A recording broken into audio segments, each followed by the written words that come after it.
Good morning. It's your crazy old coot here. How you doing? I'm doing pretty good. I'm okay. I know it's been a while since I've done a video. It's just been one thing after another. But here we go. So today we're going to do how to build a PC. And step one, or part one, is picking your parts. How to build a good PC starts with picking your right parts. Okay? So we have a list here of the parts that you're going to need to pick. We're going to do this in order. Okay? So first, you're going to pick your monitor. Second, your graphics card. Third, your CPU. Fourth, your motherboard. Fifth, your RAM.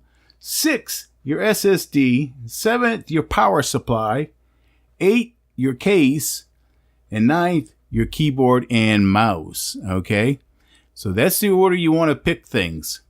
Okay? Now, I'm not going to get into which things you should pick because everybody is different. What I like, you may not like. Your budget may be different from my budget.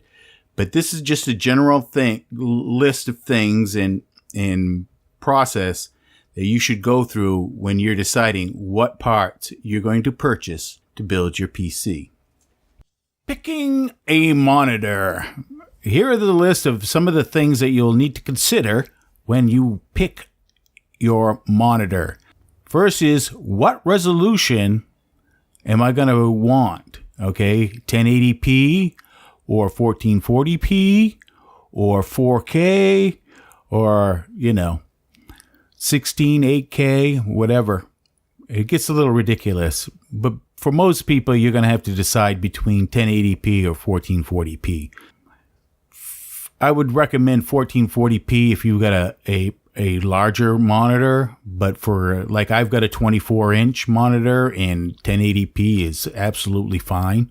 Then you're going to have to deal with your refresh rate, and that's how fast your monitor updates the screen.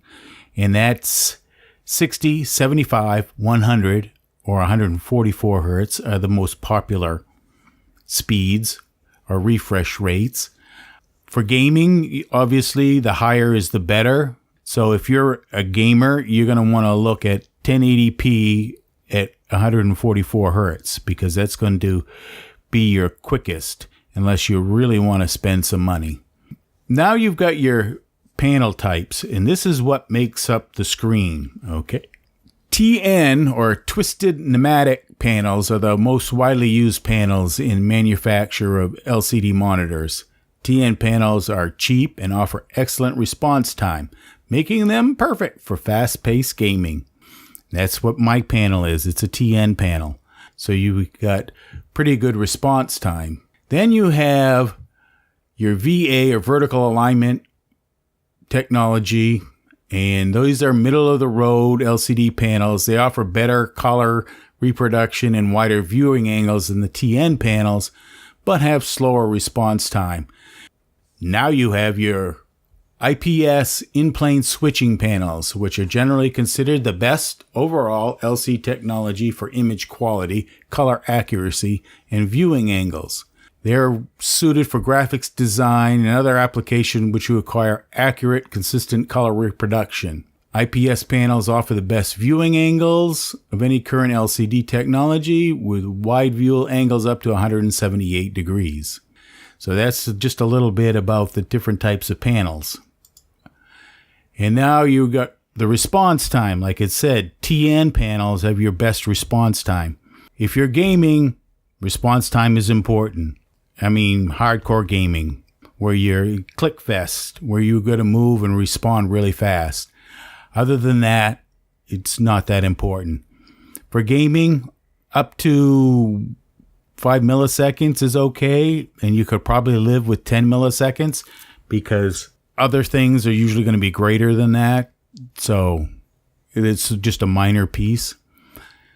And then last, you're going to have to deal with whether you want a flat panel or a curved panel. Okay. Now, usually the curved panels are big. Now you're getting into some money. Again, depending on how much you want to spend, you have to pick your monitor. Now, picking your monitor is most crucial, okay? Because it is your GUI. It is your graphical user interface. This is what you're going to look at. This is what you're going to respond to. You don't want to always check your reviews. Make sure that it's a reputable dealer. There are some monitors out there. I just did a quick search on Google. Man's best friend. The BenQ, Zoe, ViewSonic has one out. For IPS, Acer has one that's pretty good.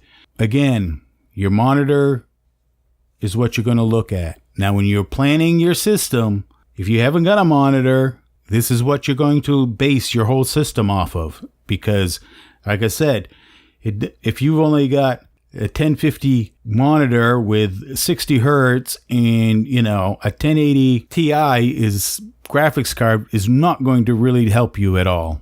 This is why I say the monitor comes first.